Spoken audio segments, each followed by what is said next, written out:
Boa noite a todos. Boa noite, Neuza, Amélia. Boa noite, Valmir. Tudo bom? Tudo bem? Desde já, tá? Recebo o agradecimento do Gaeb por mais uma vez colaborar conosco. Boa noite a todos que nos acompanham, né, nessa nova live dessa terça-feira. Eu vou fazer a leitura do livro Fonte Viva, a lição 153, de título Ouçamos. E logo os chamou. Marcos, capítulo 1, versículo 20. Em alguns círculos do cristianismo, semelhante passagem, alusiva ao encontro do Senhor com os discípulos, é interpretada simplesmente com um apelo do Cristo ao ministério religioso. Todavia, podemos imprimir-lhe significado mais amplo. Em cada situação do caminho, é possível registrar o chamamento celeste. No templo familiar, onde surgem problemas difíceis, ante o companheiro desconhecido que pede cooperação, à frente do adversário que espera entendimento e tolerância, ao pé do enfermo que aguarda assistência e carinho, à face do ignorante que reclama socorro e ensinamento, junto à criança que roga bondade e compreensão. Por onde formos, Jesus, mestre silencioso, nos chama ao testemunho da lição que aprendemos. Nas menores experiências, no trabalho ou no lazer, no lar ou na via pública, eis que nos convida ao exercício incessante do bem. Nesse sentido, o discípulo do Evangelho encontra no mundo o santuário de sua fé e na humanidade a sua própria família. Assinalando, pois, a norma cristã como inspiração para todas as lides cotidianas, ouçamos a palavra do Senhor em todos os ângulos do caminho, procurando segui-lo com invariável fidelidade, hoje e sempre. Essa foi a nossa leitura de abertura de hoje. Eu queria convidar a todos agora que nos acompanham para a gente fazer a nossa prece de abertura, que a gente possa elevar nosso pensamento ao nosso Criador, neste momento, em que todos estamos aqui pelo mesmo propósito do bem, nós possamos unir todas essas forças, abrir o nosso coração e a nossa mente, e estarmos receptivos a todas essas informações que nos serão passadas daqui a pouco. Que nós possamos saber extrair a essência dessas informações. Que nós possamos, ao final desta live, estarmos mais esclarecidos com todas aquelas dúvidas que carregamos no nosso dia a dia. Aproveitando também este momento de reflexão, de união, de paz, elevar o pensamento ao nosso Criador e rogar a todos aqueles nossos irmãos que se encontram em dificuldades neste momento, seja cometido pela deficiência da saúde no corpo físico, por qualquer problema que seja, Pai, que nós possamos, neste momento, através dessa nossa união, pedir a Ti, Pai, toda a assistência necessária a esses nossos irmãos. Pedimos também que o Senhor possa abençoar a todos os lares aqui representados, a todos esses que nos acompanham nesta live, e aqueles também, Pai, que por algum motivo não puderam estar acompanhando conosco nesta noite. Que nós possamos ser o divulgador dessa doutrina maravilhosa que é o Espiritismo, e que nós possamos, através do nosso livre-arbítrio, fazer as nossas melhores escolhas, semeando boas sementes, para que no futuro possamos colher bons frutos. Sendo assim, Pai, pedimos a Ti, a toda a espiritualidade amiga, que possa incluir a nossa irmã Neuzina, essas informações que ela trará para nós nesta noite, e que elas possam ser palavras de conforto e de transformação para o nosso dia a dia. Sendo assim, agradecemos mais uma vez a todos, ao nosso mentor espiritual, Bastante. E pedimos permissão para iniciarmos a nossa live desta noite. Graças a Deus, que assim seja. Que assim seja. Eu vou ficar um pouquinho nos bastidores, você fica à vontade, tá, Neuzinho? Tá bom, querido, muito obrigada. Eu agradeço imensamente o convite. Muito obrigada a você e o Cleverson. São dois amigos queridíssimos já. Mesmo longe, mas nós estamos muito perto, muito próximos. Boa noite, queridos amigos, queridos irmãos, meus queridos do GAEB, Grupo de Apoio Holístico Eurípides Bassanufo. É com uma alegria imensa que eu aceitei e estou aqui nesta noite, participando com vocês de mais esse estudo dos ensinamentos do Cristo, para que todos nós possamos, através deste aprendizado, tomarmos consciência da necessidade de nos modificarmos todos os dias, um pouquinho que seja, nos modificarmos intimamente para sermos criaturas melhores. É a transformação no bem. É persistirmos para termos Jesus nos nossos pensamentos, nas nossas palavras, nos nossos sentimentos e nas nossas ações. É para isso que estudamos doutrina espírita e para mais um aprendizado enquanto nós estivermos aqui a caminho. Então, agradecidos estamos todos nós por esse amparo espiritual, pela presença dos amigos espirituais tão queridos que nos abraçam, que nos envolvem, que nos intuem, para que possamos trazer uma centelha de luz a cada coração que nos ouve. E que nós, Jesus, nós nos conscientizemos da necessidade de colocarmos em prática na nossa vida lá fora os ensinamentos que adquirimos com o estudo da doutrina espírita.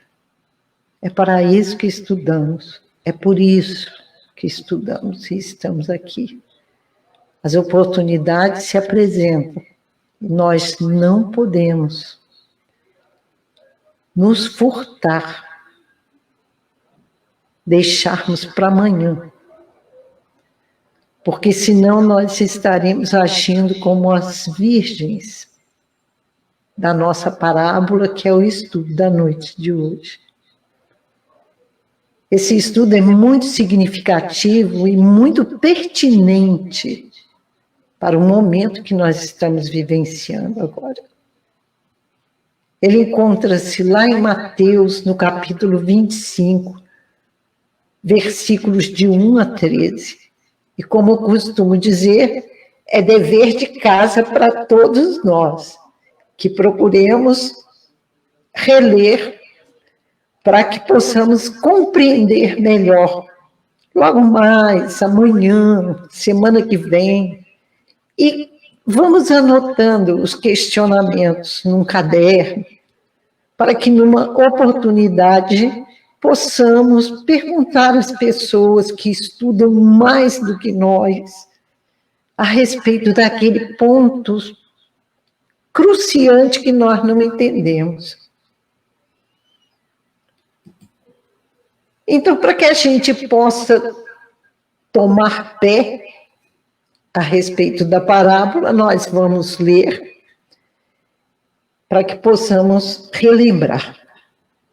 O reino dos céus será semelhante às 10 virgens, que, tomando as suas próprias lâmpadas, saíram ao encontro do noivo. 5 dentre elas eram tolas e 5 prudentes.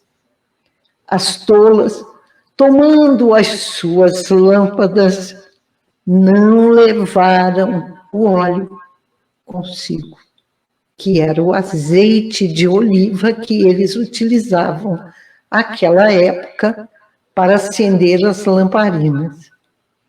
Mas as prudentes levaram óleo em suas vasilhas, juntamente com as suas próprias lâmpadas.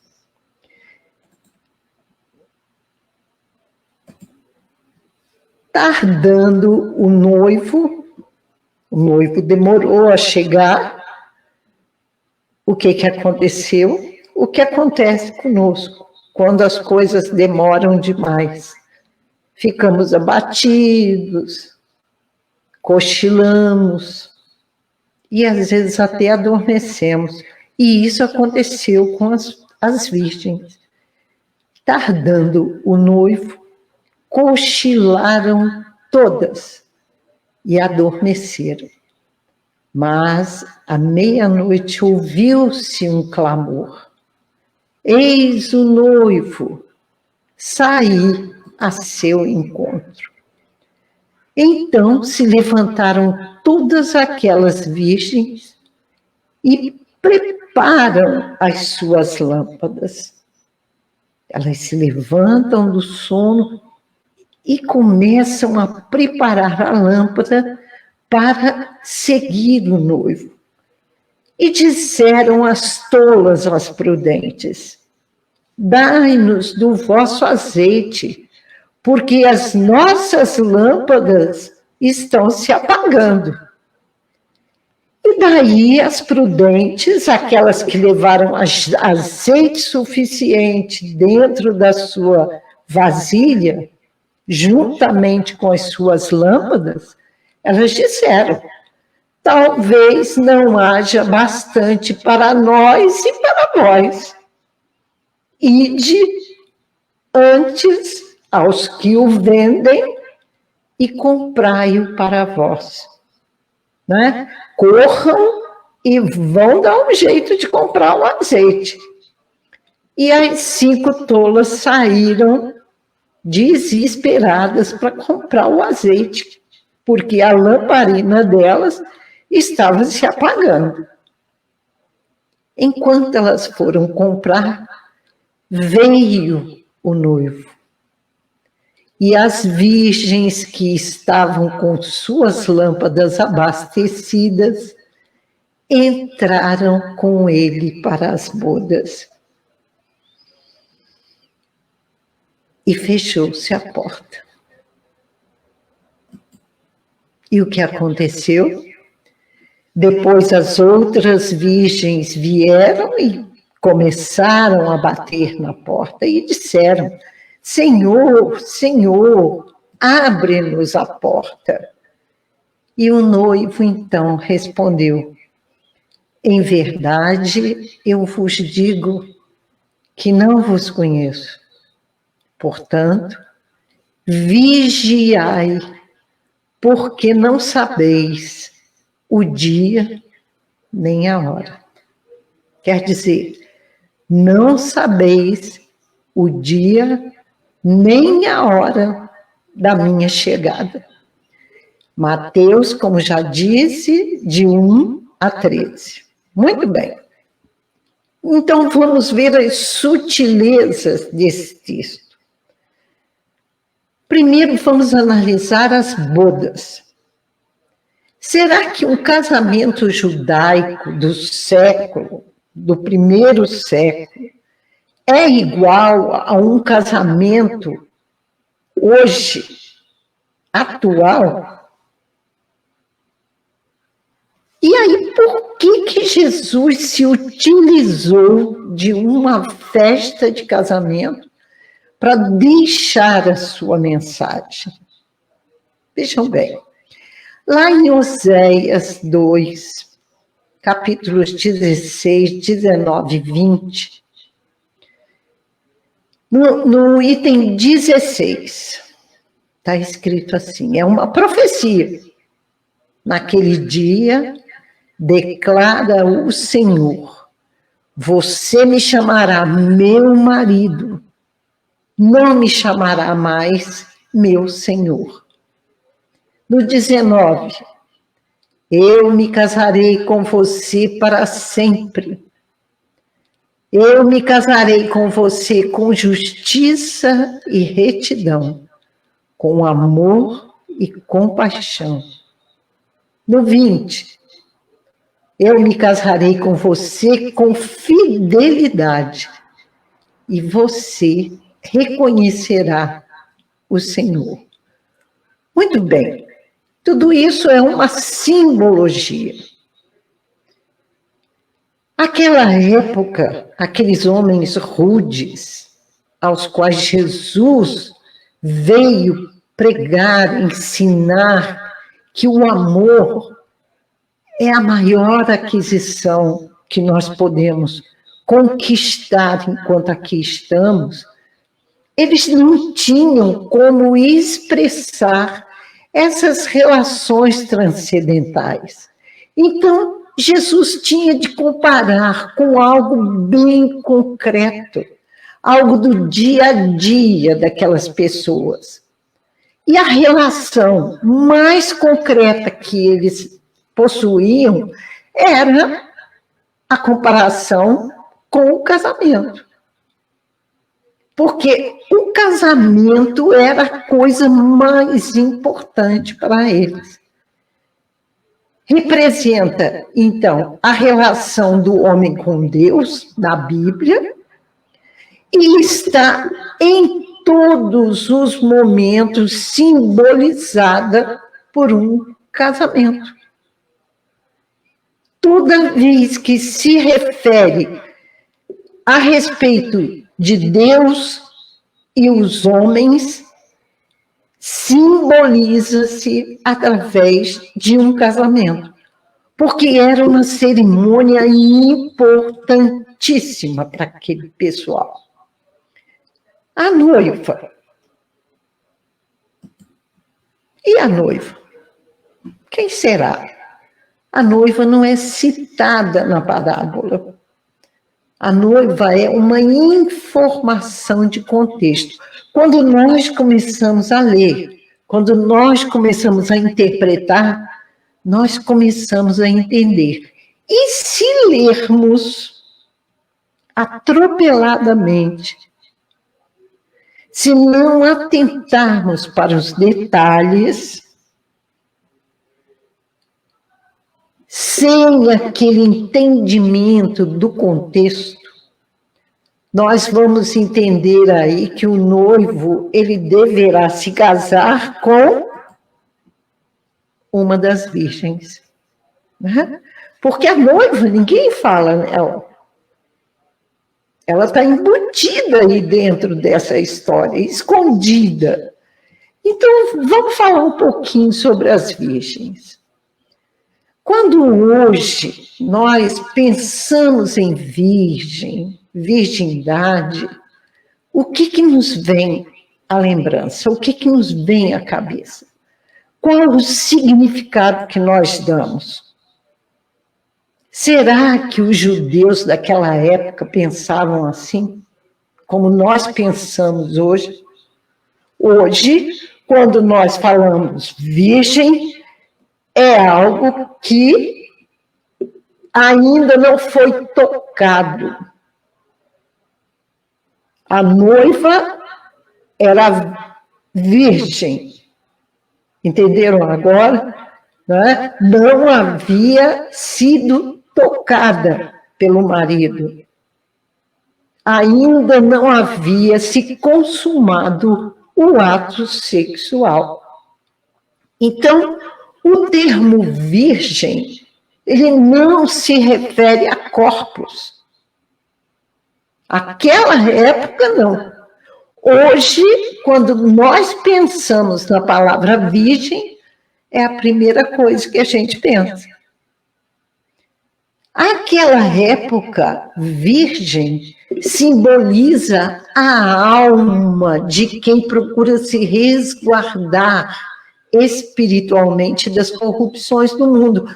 Nada de sexo, nada de corpo material, mas sim preservação do espírito. Resguardar-se espiritualmente das corrupções do mundo. E a noiva, naquela época, ela esperava a primeira visita do noivo em sua casa, na companhia das virgens. As virgens aí, no caso, elas só são as acompanhantes do noivo. Né? Deu para entender?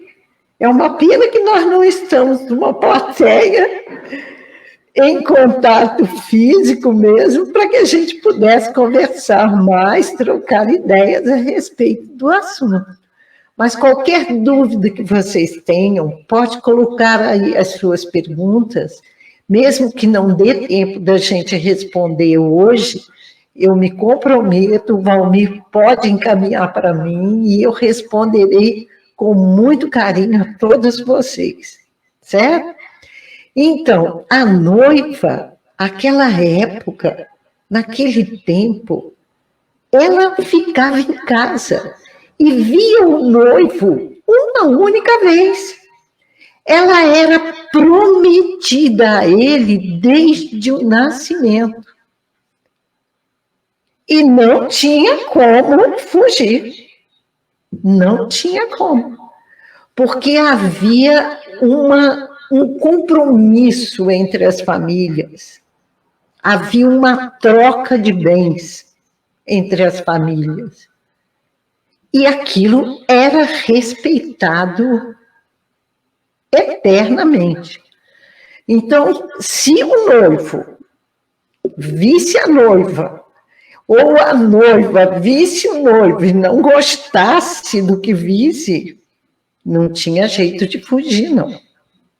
Outro detalhe muito importante para a gente poder saber também, essa cumplicidade que havia entre as famílias.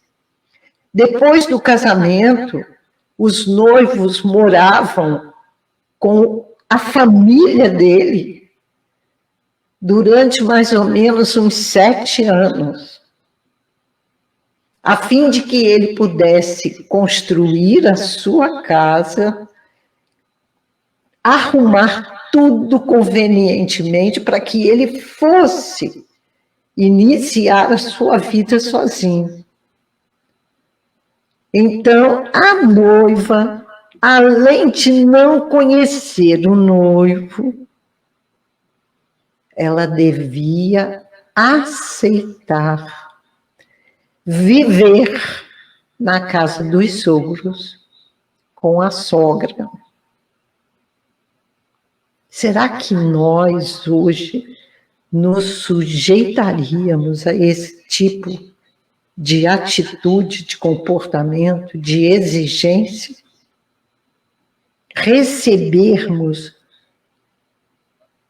determinações de uma pessoa super estranha que mandaria na minha vida, na vida da noiva, determinaria em determinados momentos até qual a roupa ela deveria vestir. Era assim, naquela época. Então, havia uma cumplicidade e era muito importante. Todos valorizavam muito o casamento. E exatamente por isso, Jesus se utilizou das bodas para trazer esse ensinamento maravilhoso, chamando a atenção desse compromisso que nós precisamos firmar. Ainda falando sobre as virgens, As prudentes, o que elas fizeram? Quando elas souberam que elas iam acompanhar o noivo, o que ela fez? Elas fizeram, colocaram em uma outra vasilha mais um pouco de azeite para poder seguir em caminho tranquilamente. E as virgens tolas agiram como nós mesmos ainda tolos, que não levamos o óleo suficiente, nós não temos reserva.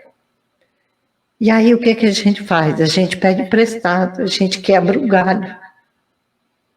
Mas ali não teve como quebrar galho, não. E as virgens, então, aquelas que eram prudentes, responderam: não, eu não posso emprestar do meu, porque senão não vai ter para todo mundo, né? Vá comprar o seu enquanto é tempo. Será que Jesus aí está pregando o egoísmo? Eu acredito que não. Se prestarmos bastante atenção, nós vamos verificar que não, que ele estava nos ensinando que a evolução espiritual é uma lei universal. E ela é individual. Cada um de nós evolui espiritualmente sozinho. Ninguém pode fazer por nós. Nós não podemos fazer por ninguém. Nós podemos exemplificar para aquelas pessoas que estão caminhando junto conosco. Podemos crescer através do exemplo daqueles que vieram antes de nós, daqueles que evoluíram primeiro que nós. Mas nós não podemos nem fazer pelos outros e nem receber de ninguém. Nós amamos os nossos filhos, mas cada um deles precisa evoluir sozinho. Por mais que amemos, nós não teremos condições de fazer com que eles evoluam por nós. Eles precisam querer evoluir com vontade própria, porque as virtudes são intransferíveis. Eu não posso doar a minha alegria para as outras pessoas. Eu posso servir de exemplo com a minha alegria, meu comportamento, meu modo de pensar. Aí sim, quem possui luz em si mesmo não pode dar luz para ninguém. E esse simbolismo dessa lamparina é esse exatamente. É a conquista da iluminação. Simbolicamente, então, um dia, a nossa relação com Deus será igual a um casamento. Agora, nós podemos entender os termos virgindade, adultério, prostituição, que constantemente nós vemos na Bíblia. Era uma relação de um casamento, né? Se nós somos fiéis no nosso casamento com Deus, na linguagem bíblica, nós somos uma virgem. Todos nós somos. Virgindade, então, aí está ligada à fidelidade, não a corpo físico. Fidelidade. Se nós adulteramos ou adulterarmos a nossa relação com Deus, cultuando outros deuses, como os bens materiais, o poder, o dinheiro, a posição social, se colocamos tudo isso acima da divindade, do amor que nós temos que demonstrar a Deus, se colocamos os bens materiais, se colocamos o poder, se colocamos o dinheiro acima de tudo na nossa vida, no conceito bíblico, nós seremos considerados, em algumas situações, adúlteros ou prostitutos. Por quê? Nós não estamos sendo fiéis a Deus. Ainda falando das virgens, se a porta da casa do noivo foi fechada e metade das virgens ficou de fora, nessa altura, nós precisamos saber se nós estamos no grupo que acompanhará o noivo aos festejos ou se nós estamos no grupo que será excluído dos festejos. Qual dos dois grupos nós escolhemos? Ainda há tempo.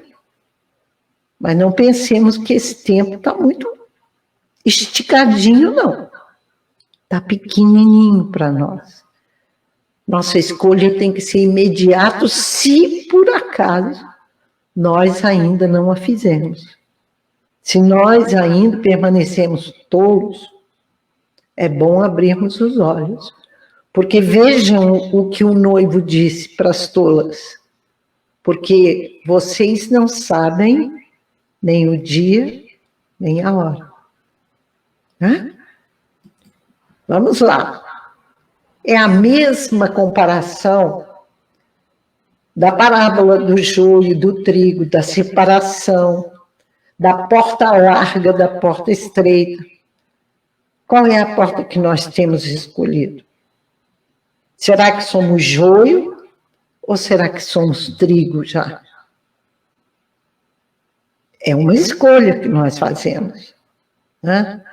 E agora, chegamos aí à parte em que nós vamos descobrir quem é o noivo e, por acaso, eu já, infelizmente, coloquei aí na tela, sem querer, esqueci de guardar, né, no slide. O noivo, quem é o noivo em todas as situações de casamento narradas no Novo Testamento? É Jesus. Né? Ele é o noivo. Então, a chegada do noivo representa a era de paz e de alegria que se instalará na Terra num futuro próximo. O noivo é Jesus. A chegada do noivo é a instalação da era de paz e de alegria.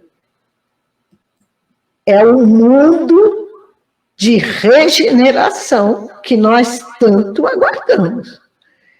E lá no livro Consolador, Emmanuel nos esclarece esse detalhe, afirmando que Jesus realmente é o noivo nesta parábola. Lá no item 309, na questão 309 do livro Consolador, em que sentido devemos interpretar as sentenças de João Batista? A quem pertence a esposa é o esposo, mas o amigo do esposo, que com ele está e ouve, muito se regozija por ouvir a voz do esposo, pois este gozo eu agora experimento. Ele, João, o amigo do esposo. E ele complementa dizendo, é preciso que ele cresça e que eu diminua. Então, esposo da humanidade terrestre é Jesus Cristo. Emmanuel nos confirma. O mesmo Cordeiro de Deus que arranca as almas humanas dos caminhos escusos da impenitência. Complementa Emmanuel nessa passagem. Então, vejam bem, a noiva não é citada na parábola. Até agora, nós não descobrimos. Mas o bizu já está aí. Eu dei sem querer o bizu do noivo, mas da noiva eu não dei, não. Quem é a noiva? Quem é? Quem pode tentar descobrir ou nos falar quem é a noiva? A noiva, então, é a humanidade. Eu acabei de dizer ali atrás, né? Jesus se casa com a humanidade terrestre. Nós todos, não só com a cristandade, como muitos imaginam, que Cristo veio para os cristãos. Não. As oportunidades são iguais para todos. Todos aqueles que foram criados por Deus, simples e ignorantes. Todos, a humanidade. Então, os budistas, os nossos irmãos evangélicos, os católicos, todos, os maometanos, todos, não só a cristandade. Por quê? Porque Jesus ama o planeta inteiro. E o presente do casamento? Porque naquela época era comum também que o noivo desse um presente simbólico também para a noiva.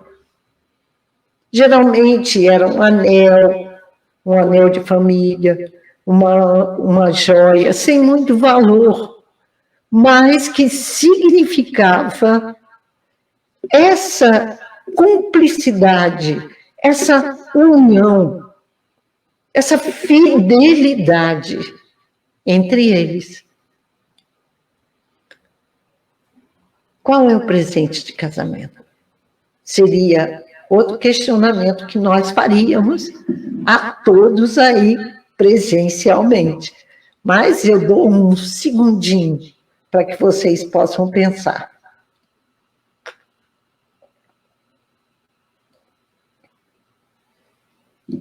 Qual é o presente de casamento? Qual será? É o Evangelho.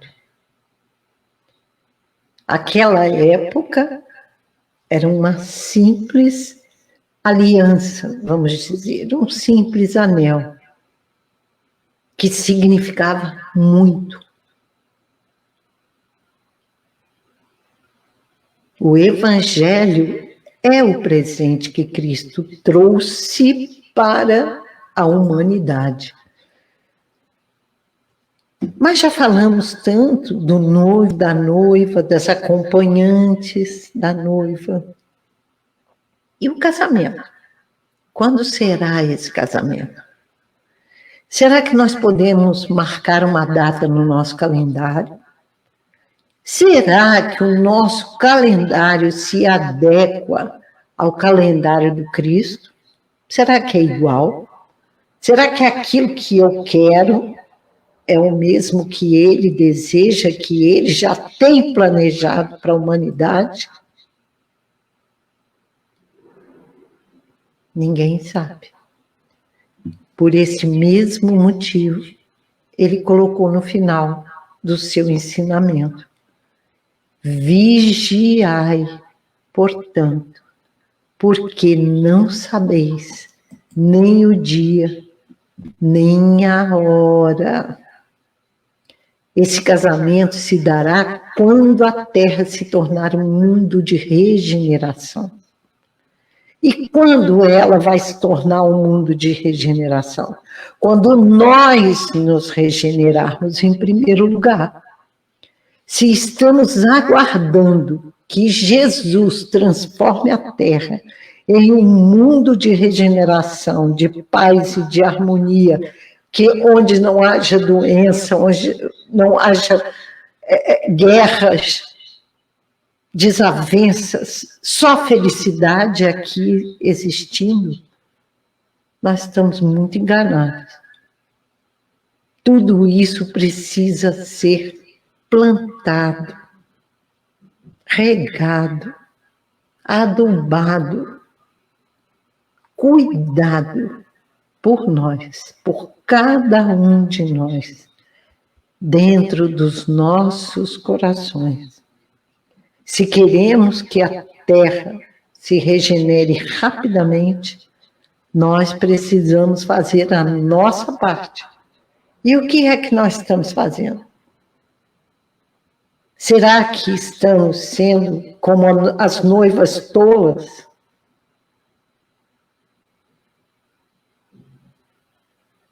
Não estamos cuidando para que a nossa lâmpada não se apague no momento mais precioso? Portanto,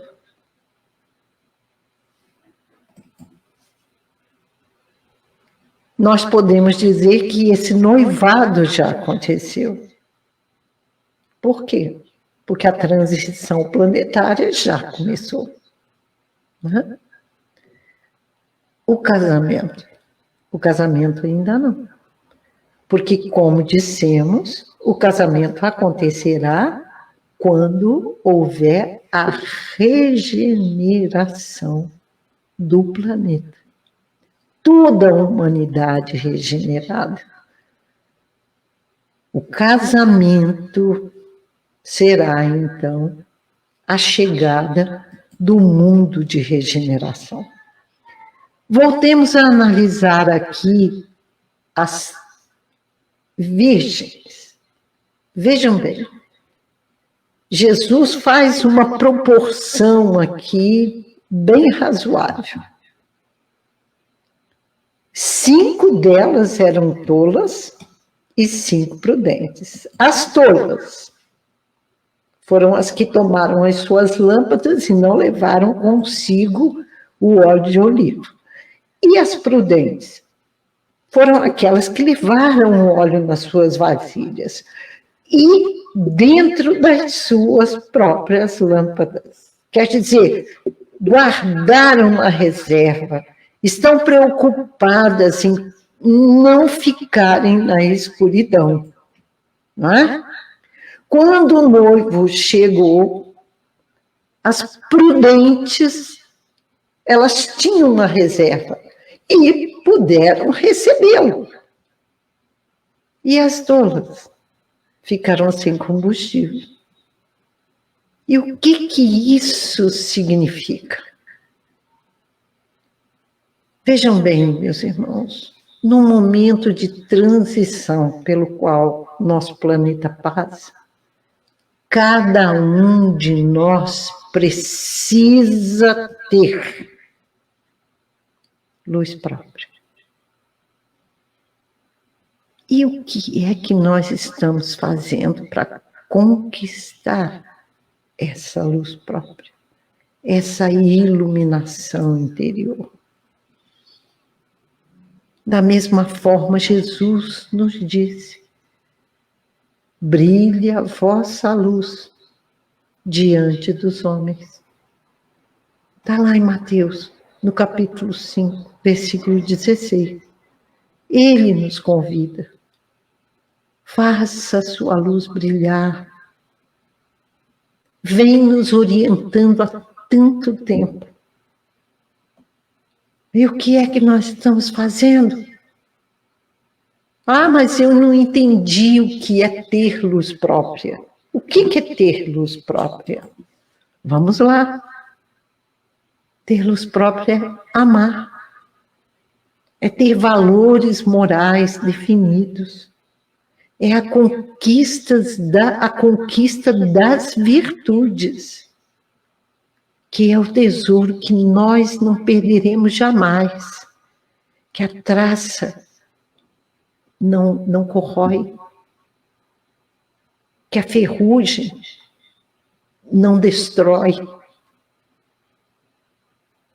não se perde pelo meio do caminho. São os valores morais bem definidos, que nós atentemos sempre para essa mensagem do Cristo. Quando as virgens saíram para comprar o óleo, o noivo chegou. Essa é a mensagem primordial dessa parábola. Elas saíram para comprar. Ouviram dizer que o noivo estava chegando. Aí saíram correndo para comprar. Será que nós estamos assim? Nós estamos ouvindo que o noivo já chegou. Esse momento pelo qual estamos passando, nada mais é do que a chegada do noivo. Vejam bem, quando a humanidade sentir necessidade da autoiluminação, comprar o óleo pode ser tarde. Nós não teremos essa chance, porque a iluminação interior, ela não se conquista comprando na farmácia, comprando no supermercado. E quando a gente despertar, a porta pode estar fechada. O joio já foi separado do trigo. E aí? O que vai acontecer conosco? Nós já sabemos. Nós seremos banidos da terra. Simples assim. Nós sabemos disso, mas continuamos malhando em ferro frio. Nós não queremos nos modificar. Por quê? Porque é compromisso. A partir do momento que nós iniciamos o nosso autoconhecimento e começamos a descobrir em nós aquilo que precisa mudar, nós não podemos mais voltar atrás. Nós não conseguimos mais parar. Nós queremos avançar. Por isso que nos é orientado que nós façamos essa viagem para dentro de nós mesmos com muita cautela, com muita calma, descobrindo os menores itens, os menores pontos que nós precisamos mudar em nós, que façamos uma relação desses momentos infelizes que nós ainda temos como comportamento e que comecemos a mudar. Nós precisamos fazer isso, porque senão nós encontraremos a porta fechada. Nós temos que começar aos pouquinhos, traçar um plano de ação. Ah, não, essa semana eu vou perseguir a maledicência porque eu descobri que eu ainda tenho uma língua muito grande. Eu adoro falar mal dos outros. Que coisa feia! Eu me descubro assim, falando mal das pessoas, dos meus próprios amigos, daqueles que convivem conosco, não é? Comigo, no caso. Eu falo deles pelas costas. mas estou no dia a dia me abraçando com eles, sorrindo. Eu não posso mais estar assim. Nós não somos assim, nós estamos assim. Porque nós ainda estamos equivocados. E nós precisamos nos corrigir. É fácil da gente conseguir conquistar? Não, mas não é impossível. E não vai ser de hoje para amanhã, essa conquista. Por esse motivo é que Jesus nos alerta. Vigiai, porque você não sabe o dia nem a hora. E a gente está deixando para depois. Será que nós vamos ter o depois? Essa que deve ser a nossa preocupação. Né? Nós não podemos perder mais tempo.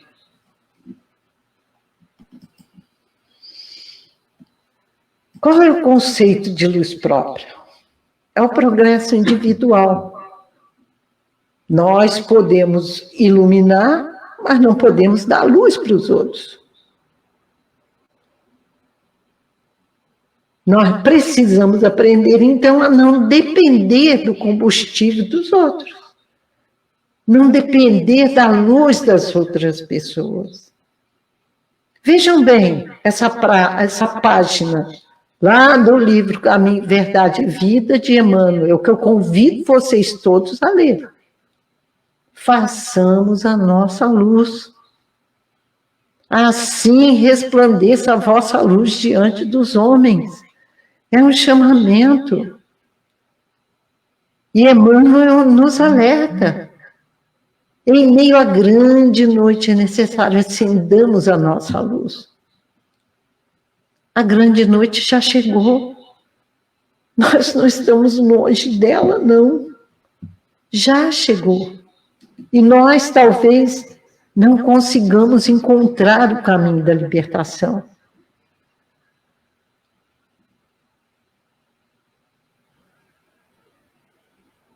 Muitos mensageiros divinos têm nos orientado, têm nos auxiliado nessa conquista. Mas nós não podemos ter a luz deles como nossa. Então, precisamos, sim, conquistar a luz própria.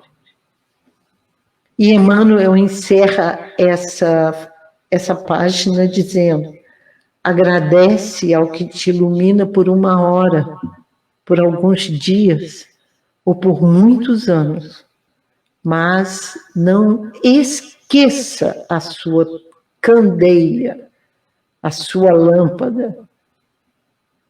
Se não desejas resvalar nos precipícios da estrada longa. No escuro, como é que nós vamos andar? Nós estamos aí sujeitos a cairmos no precipício. Né? Nós seremos prudentes quando nós nos conscientizarmos das nossas limitações, de que nós não temos resposta para tudo, e de que podemos só oferecer um pouquinho de nós. Né? Nós não temos muito para dar, não. Nós precisamos conquistar esse mundo. E essa conquista é individual, é sofrida, é penosa, sim, porque nós estamos desse jeito, equivocados, há séculos, há milênios. E está na hora da gente mudar. O noivo já está próximo, né? Então, eu trouxe para nós encerrarmos essa música linda que eu espero que todos vocês estejam ouvindo, porque ela nos fala realmente que só Jesus. Toda vez que eu penso em Jesus, meu coração se acende no meu peito. Toda vez que eu sinto essa luz iluminando,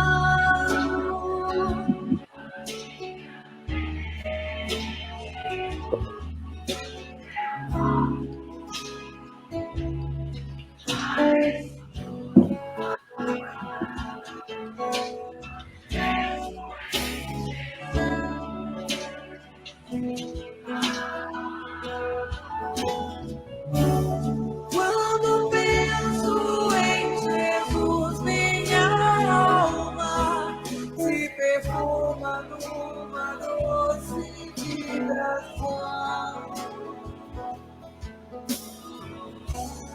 Os meus pensamentos se transformam e eu sinto que dentro do coração vai surgindo, vai Vem crescendo um sentimento diferente e puro, me enchendo, me elevando, transcendendo todas as fronteiras.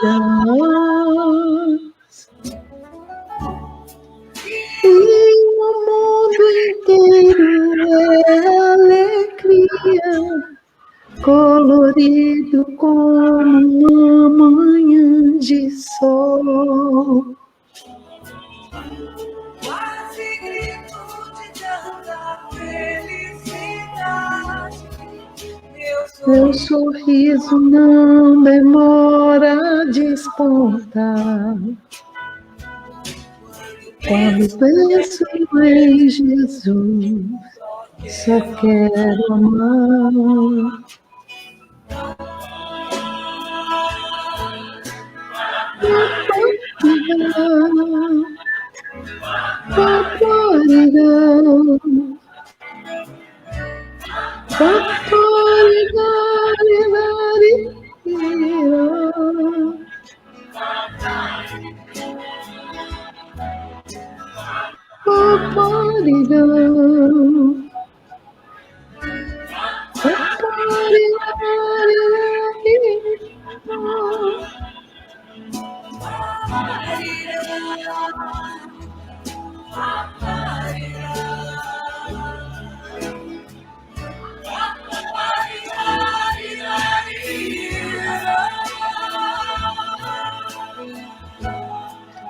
Então, queridos amigos, vivamos esta paz. Vivamos com alegria, renovando-nos, amando sempre. Assim realmente nada nos faltará, porque Jesus é o nosso guia, é o nosso mestre, e Ele permanece conosco eternamente, aguardando por cada um de nós, porque Ele sabe de tudo que podemos conquistar, de tudo que podemos fazer, e também sabe daquilo que nós ainda não temos condições de realizar. Mas mesmo assim, Ele aguarda por nós. Eu agradeço muito a oportunidade de estudar com vocês e espero que outras vezes nós possamos estar juntos e que todo esse ensinamento possa surtir efeito realmente nas nossas vidas, né? As nossas emoções, fazendo com que nós possamos confiar que nós não estamos sozinhos em momento algum. Então, que a alegria, a esperança de viver esteja em nós, sempre. E que não sejamos como as virgens tolas. Que nós possamos estar abastecidos de luz quando o noivo nos convidar para participarmos desse casamento belíssimo, porque a festa já começou.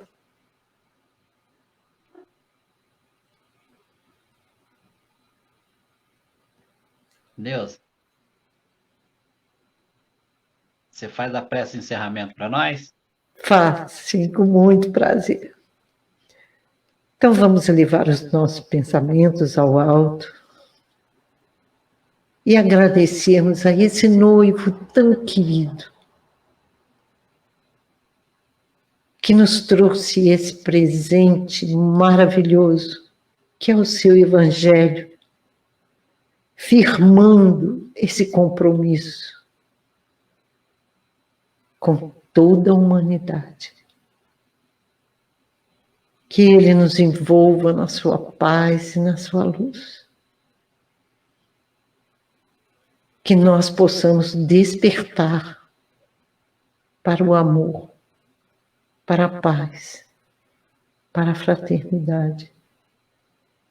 E que tenhamos sempre a alegria e a esperança dentro dos nossos corações. Nós não estamos sozinhos. Nunca estaremos.